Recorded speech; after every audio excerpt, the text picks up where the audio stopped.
Usually when we talk about medical diagnosis, there is this expectation of precision. Right, like an engineering schematic. You break your arm, the X-ray shows that jagged white line, and the doctor just points and says, well, there it is. It is binary. Broken or not broken. Right. We like things to be visible, to be categorized. We want concrete proof of what is happening inside. But what happens when you try to X-ray the soul of a toddler?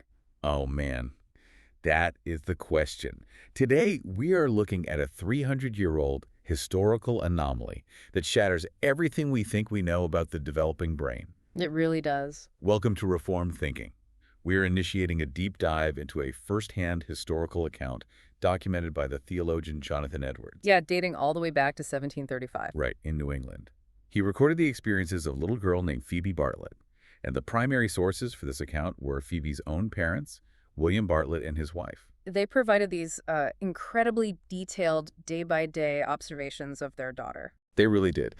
So the mission of our deep dive today is to carefully analyze how a very young child, specifically a 4-year-old, processes massive theological concepts. Things like salvation, sin, and grace. Yeah. And doing all of that without filtering it through adult cynicism or societal expectations.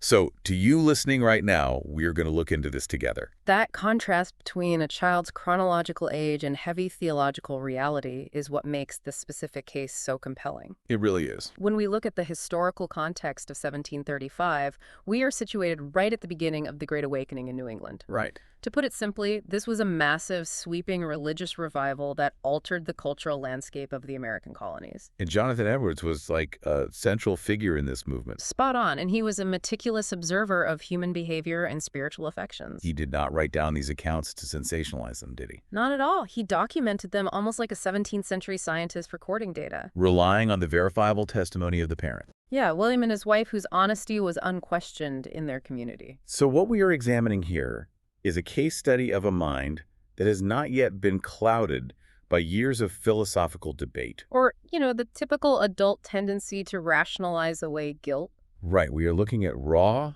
unvarnished spiritual apprehension. We often assume that theological comprehension requires a fully developed prefrontal cortex, a high reading level, and a lengthy education in abstract logic. But Phoebe's account challenges that assumption entirely. It forces you to consider whether the core truths of the Christian faith are primarily intellectual puzzles to be solved by the highly educated, or spiritual realities that strike the soul before the brain even has the vocabulary to define them. So let's unpack this catalyst. The way this whole situation starts is fascinating. It really is. Phoebe was born in March of 1731. We pick up this story in late April or early May of 1735. Making her just 4 years old. Right, just 4. Now, her parents were raising their children with religious instruction, which was pretty standard for the era. Yeah, very common. But they entirely bypassed Phoebe. They assumed, logically enough, that a 4-year-old lacked the capacity to comprehend anything they were saying about faith, judgment, or eternity. So they just directed all their attention to the older siblings. Yeah. However, Phoebe had an 11-year-old brother who had recently experienced his own religious conversion. And he started talking seriously about his faith around the house. Right. And while the parents were ignoring the toddler, Phoebe was quietly sitting there, completely absorbing her brother's words. Toddlers operate a lot like passive sonar. Oh, that is a great way to put it. You think they are not paying attention because they are not actively pinging you with questions, but they are silently mapping every acoustic frequency in the house. Especially the heavy emotional tones used by an older sibling.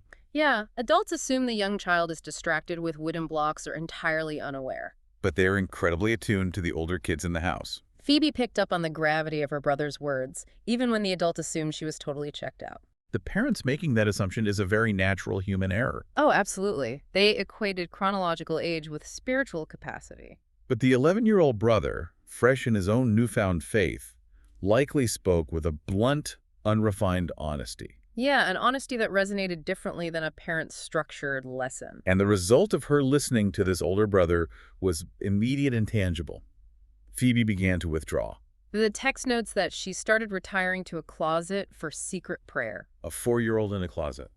And this was not a one-time novelty. No, she grew increasingly engaged in this practice until she was habitually visiting this closet 5 or 6 times a day. 5 or 6 times. Her mother, observing this drastic change in behavior, actually tried to intervene. She tested Phoebe's focus by attempting to distract her. Right, thinking she could engage the child's inclinations elsewhere or redirect her thoughts to typical toddler activities. But the mother failed completely. Nothing would divert Phoebe from these stated closet exercises. The physical and mental space of the closet represents a deliberate, highly unusual withdrawal. For a 4-year-old, choosing a dark, solitary, confined space over playing in the open with siblings goes against every natural instinct. It represents a physical manifestation of an internal turning point. She was creating a sanctuary for solitary contemplation, isolating herself from the noise of the household to deal with a sudden, overwhelming internal weight. That physical withdrawal is so telling. It is. A 4-year-old's natural instinct is to be where the action is,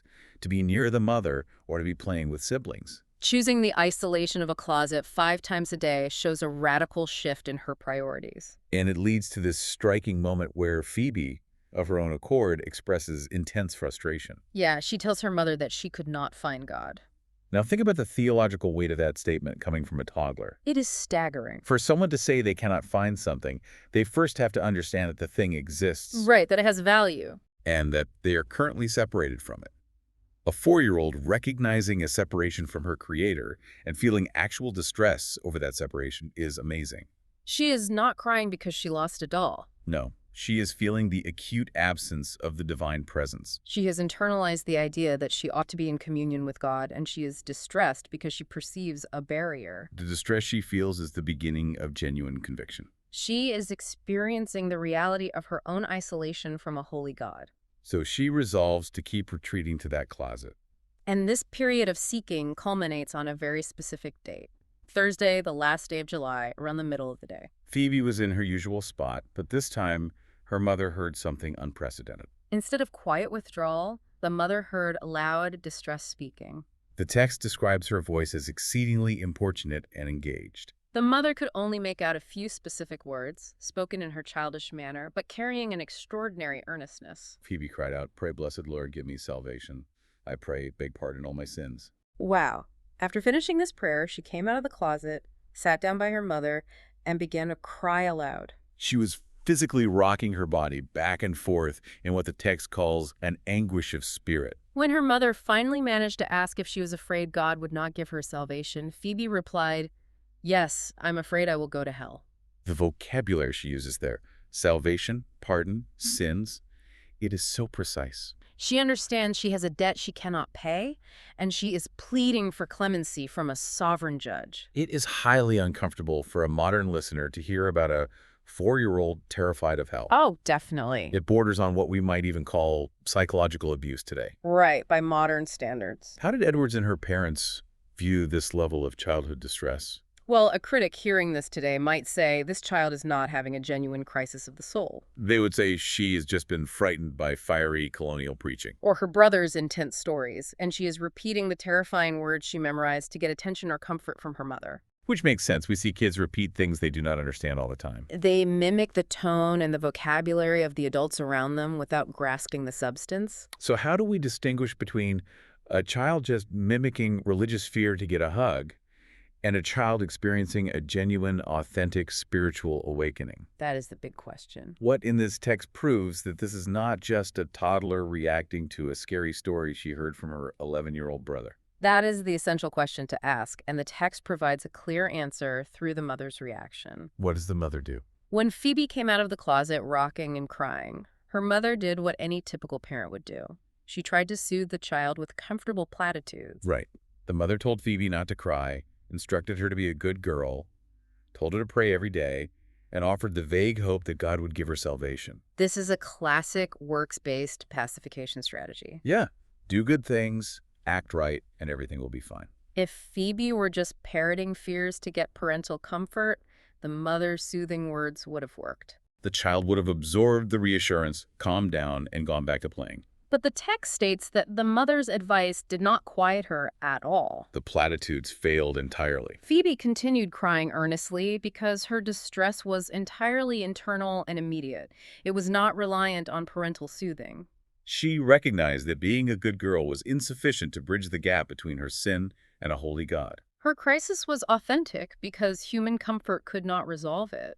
The Puritans believed that genuine conviction of sin bypassed bare intellectual understanding and struck what they called the affections directly. She felt the weight of the law in her soul, even if her brain could not articulate a systemic theology of it. So the human comfort fails, she continues crying, and then completely out of nowhere, the crying suddenly stops. It is not a gradual calming down, it is an abrupt halt. The text says she suddenly ceased crying and began to smile. She looks at her mother with this joyful face and declares, "Mother, the kingdom of heaven has come to me." Her mother is utterly shocked by this sudden alteration and does not even know what to say. Then Phoebe speaks again and says, "There's another come to me, and there is another, there's three." When the mother asks what she means, Phoebe answers, "One is, thy will be done, and there is another, enjoy him forever." Which is amazing. Wait, before we go further, when you say she used phrases from her catechism, what does that actually look like in a 1730s household? That is a fair question. Is this a book she is reading or something they chant at the dinner table? Because we are talking about a pre-literate toddler. That is an excellent point of clarification. In 18th century New England, the catechism, specifically the Westminster Shorter Catechism, was the primary tool for instructing children in the Christian faith. Since Phoebe could not read, her exposure to it was entirely auditory and communal. Yes. The family would gather, often around the hearth or the dinner table, and the father would ask the questions while the older children recited the answers from memory. So Phoebe absorbed these sessions the same way she absorbed her brother's conversion stories. The Catechism states that man's chief end is to glorify God and to enjoy Him forever. It functions by providing objective truths in an easily memorized format. For Phoebe, the memorized words provided the necessary framework for her experience. When the emotional breakthrough happened in the closet, she did not invent some new esoteric language to describe her sudden peace. She had the theological categories ready. She took the objective truths she had absorbed through oral repetition and used them as a vocabulary to explain her new internal reality. That clarifies a lot. After making this declaration, she went back into her closet. Her mother stepped out to visit the brother next door, and when she returned, Phoebe met her with a cheerful announcement. She said, "This clarifies that her experience was not some wild physical hallucination or an imagination of something seen with bodily eyes. It was a firm internal conviction of access to God." Furthermore, when her mother asked if she thought God had given her salvation, Phoebe answered yes and specified that it happened today. The clarity of that timeline is stunning. Yeah. Today. The crisis is resolved, and she spends the entire afternoon exceedingly cheerful. A neighbor even asks her what makes her feel better, and she says, "God makes me." That evening, she calls a little cousin over to her bed and tells him that heaven is better than earth. It is this total immediate shift in her worldview, so she resolves her own internal terror in the closet. But that creates an immediate new problem. If you truly believe you have just escaped a burning building, you do not just sit down and relax. You look around to see who is still trapped inside. And for Phoebe, that meant looking directly at her siblings. The very next day is Friday. The older children come home from school, and the mother takes the opportunity to counsel Phoebe's sister Abigail to prepare for another world, seeing the change in Phoebe. Instantly, Phoebe bursts into tears and cries out, "Poor Nabby!" Her mother tries to stop the crying, hoping God will save Nabby, but it does not work. Phoebe cries for some time, and when she slightly recovers, she looks at her sister Eunice and bursts into tears again, crying, "Poor Eunice." Then she goes into another room, looks at her sister Naomi, and cries out, "Poor Amy." She is completely overwhelmed by the state of her siblings. Consider the typical emotional range of a 4-year-old. They cry over a scraped knee, a broken toy, or a sibling taking their favorite item. Their grief is entirely centered on immediate temporal inconveniences. But Phoebe is weeping over the eternal state of her siblings' souls. She looks at her sisters and does not see playmates. She sees immortal beings who, in her understanding, are currently standing under divine judgment. The text gives us this vivid scene of the mother standing by, totally bewildered by her toddler's intense grief, completely unable to pacify her. A neighbor comes in shortly after and asks why she is crying. Phoebe is initially hesitant, but the mother encourages her to speak because the neighbor had given her an apple. This is the 18th century equivalent of handing a crying kid an iPad. Yeah, it is the universal parent panic button. But Phoebe essentially bats the iPad away because she is having an existential crisis. She ignores the distraction of the treat and explains that she cried because she is afraid her sisters would go to hell. The contrast is glaring. The adults are operating on the level of giving apples to stop tears. The child is operating on the level of eternal destinies. The neighbor thinks an apple is the solution to her sorrow. But Phoebe's sorrow is rooted in something so vast that a piece of fruit is irrelevant. Her outward ripple of concern translates into a drive to evangelize. The text notes a later incident in September. The children are all sitting around husking Indian corn. Phoebe sits silently by the fire, looking very serious and pensive. Finally, she breaks the silence and tells her mother she has been talking to Nabby and Eunice. When asked what she said, Phoebe replies, "I told them they must pray and prepare to die, that they had but a little while to live in this world and they must always be ready." Nabby confirms that Phoebe said all of this and more. There is another moment where Phoebe begs her mother to go and pray with her sister Naomi. The mother tries to brush her off, saying Naomi must go pray for herself.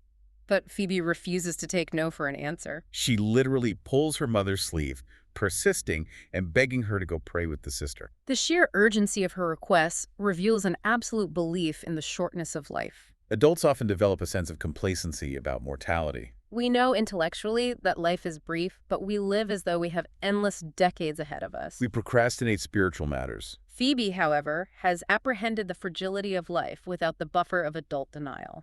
When she tells her sisters they have but a little while to live, she is not speaking metaphorically. In the 18th century, child mortality was a visible, daily reality. Sickness could sweep through a colonial home and take 3 children in a week. But beyond the historical context, her urgency stems from her new theological understanding.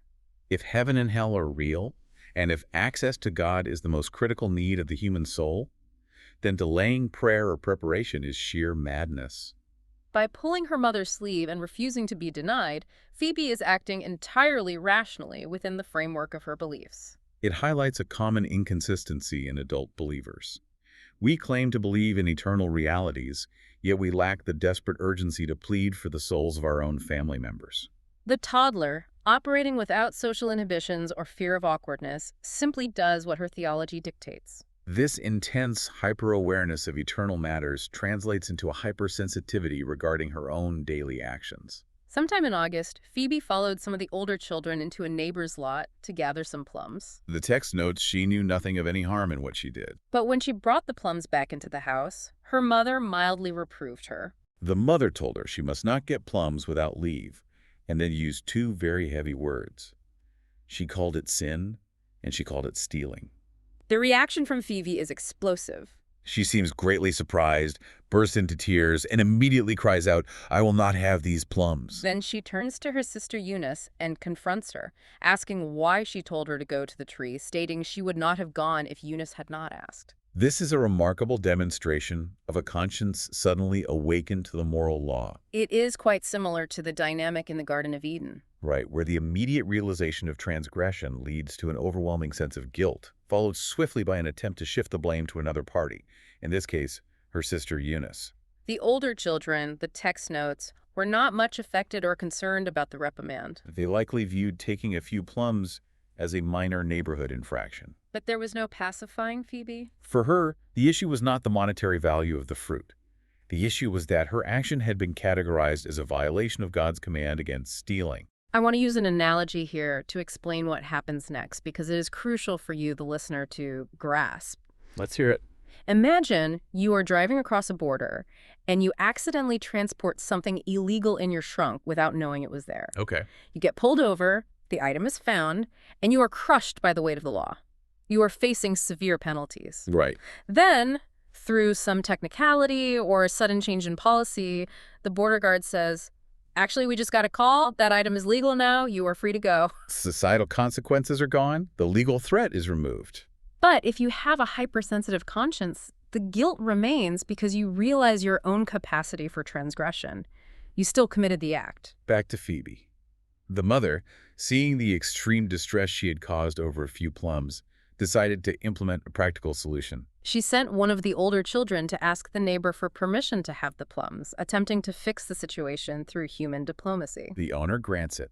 The mother comes back and tells Phoebe, "You can eat them now. It is not stealing anymore." The text says this stilled her for a little while, but very shortly, she broke out again into an exceeding fit of crying. Her mother is totally confused. She asks, "Why do you cry now?" "We asked leave. What is troubling you? Phoebe is asked several times before she finally yells out her answer. Because it was sin. That phrase, because it was sin, is arguably the climax of her moral development in this narrative. Think about the last time you made a mistake at work and covered it up. Your boss never found out, so the horizontal problem was solved. But you still felt that pit in your stomach. That is the vertical problem Phoebe is experiencing. The mother successfully solved the horizontal issue. By getting permission from the neighbor, the relationship between the two households was restored. The property dispute was nullified. From the mother's perspective, the problem was resolved. But Phoebe was entirely focused on the vertical issue. The vertical issue is the breach of God's moral law. When Phoebe initially took the plums, she committed an act of theft, regardless of what happened afterward. The post facto permission from the neighbor could not erase the historical reality of her initial sinful action. She understood that sin is not a social faux pas or a violation of human property rights. It is an offense against the holiness of God. The fact that the neighbor was fine with it did not change the fact that she had broken the divine command. She retained such a strong aversion to that fruit that she refused to eat it long after, as a remembrance of her moral failure. She understood that human pardons do not absolve divine transgressions. That vertical versus horizontal distinction is something adults struggle to grasp after years of sitting in pews, yet this 4-year-old nails it instinctively. And her strict view of her own actions is balanced by this incredibly striking affection for grace. It is not all just fear and guilt. In November, she becomes fixated on a specific verse from the Bible, Revelation in chapter 3, verse 20. This is the famous verse that says, "Behold, I stand at the door and knock. If any man hears my voice and opens the door, I will come in and sup with him, and he with me." Phoebe speaks about this verse to her family with a great appearance of joy, a smiling face, and an elevated voice. Her mother even overhears her in another room, talking earnestly to the other Jidwin about it.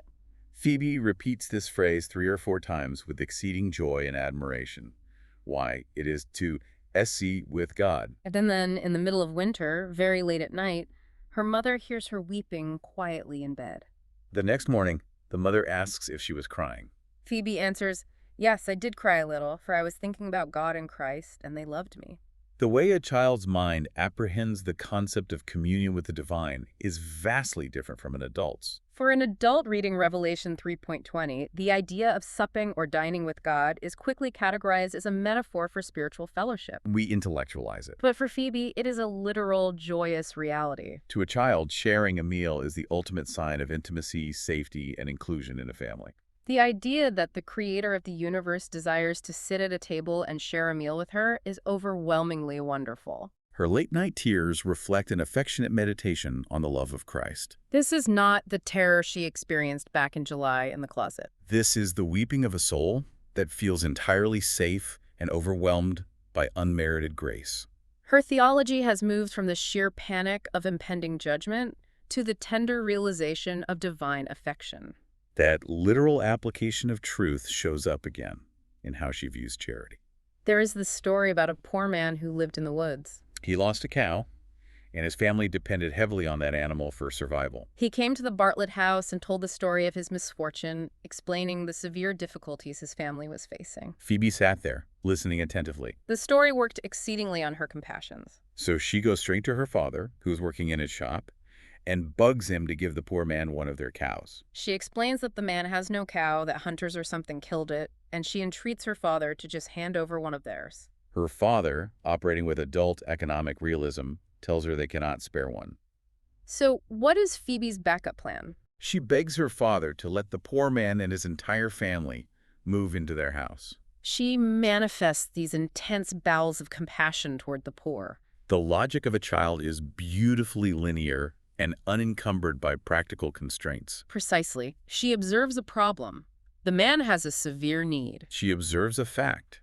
Her family possesses resources, namely cows and a house. The biblical mandate, which she has internalized, is to love your neighbor and care for the poor. Therefore, the only rational conclusion is to transfer the resources to the person in need. When the father introduces the adult concept of scarcity, saying we cannot spare one, Phoebe immediately pivots to an alternative resource, their home. If we cannot give him a cow, we must give him shelter. She does not factor in the social awkwardness, the financial burden, or the logistical nightmare of moving another family into their home. She only sees the moral imperative of charity. This radical generosity challenges the highly qualified, heavily budgeted way adults approach giving. Her faith demands immediate practical action to alleviate suffering, regardless of the cost to her own comfort. Those intense moments, the weeping over sin, the joy over scripture, the radical charity, they were not just a passing phase. As we move into the final segment of our deep dive, we see that these experiences established a steady pattern of life for her. She became very strict in her observance of the Sabbath. She would actually count the days until Sunday arrived. She could not be contented unless the days between were particularly counted out for her. She loved the church house and was always eager to go. Her mother once tested her motives, asking if she wanted to go just to see fine folks, meaning to socialize or look at people's nice clothes. Phoebe answered no. Yeah. She wanted to go specifically to hear Mr. Edwards preach. When she heard that Mr. Edwards had returned from a long journey for his health, she shouted the news with joy, repeating it over and over. She tied her internal awakening directly to the local church body and the preaching of the word. Her attachment to the Sabbath and the local minister demonstrates that her individual, private conversion in the closet naturally progressed into a desire for corporate worship and instruction. She did not isolate herself in her own subjective spiritual experiences. She sought the objective teaching of the church. Furthermore, she maintained constant daily disciplines. The text records that she continued her secret prayers regularly. She also recited her catechism every single night before going to bed. She was so rigorous about this that on one occasion, she forgot to say it before lying down. She suddenly remembered, burst into tears, and cried out, "I have not said my catechism." She refused to be quieted or to go to sleep until her mother quizzed her right there in bed. These daily habits, prayer and the catechism, acted as the vital structure sustaining her faith. What is equally fascinating is that she sometimes appeared to be in doubt about the condition of her soul. When asked if she was prepared for death, she would sometimes express uncertainty. That detail about her having doubts is so grounding. It proves this is a real, complex human experience, not just a fairy tale of perfect childish piety. At other times, she would answer yes without hesitation when asked if she was prepared for death. But those moments of doubt show she was taking the condition of her soul seriously. She was not just giving the easy, expected answer every time. So as we wrap up this deep dive, let's synthesize what we have examined here. We have seen a 4-year-old girl operating without decades of adult life experience, fully grasp the terror of divine conviction, The overwhelming joy of justification, the desperate urgency of evangelism, the heavy, unshakable reality of moral failure. and the uncompromising logic of radical charity. She moved from a toddler ignoring her parents' lessons to a child weeping in the night over the love of Christ. Her account forces us to evaluate our own spiritual assumptions. The daily habits she maintained show that early awakenings must be sustained by rigorous, ordinary disciplines. But the core takeaway is her unvarnished apprehension of truth. The theological realities she engaged with were not abstract concepts to debate. They were immediate facts that demanded a response. She saw the vertical reality of her actions while adults were only looking at the horizontal consequences. Which leaves us with a final thought to mull over, returning to that X-ray machine we talked about at the beginning. We like things to be clean, medical, and categorized. We like our faith to be intellectualized and safe. But consider how much theological nuance we adults lose by over-intellectualizing everything. If a 4-year-old can distinguish between getting horizontal permission from a neighbor and breaking a vertical moral law, as she did with those plums, what massive realities might we be missing by trying to make our faith comfortable rather than taking it literally? what if the X-ray is clear and we are just refusing to look at it? That is something for all of us to consider. Thank you for joining us for this deep dive into Reformed thinking. We will see you next time.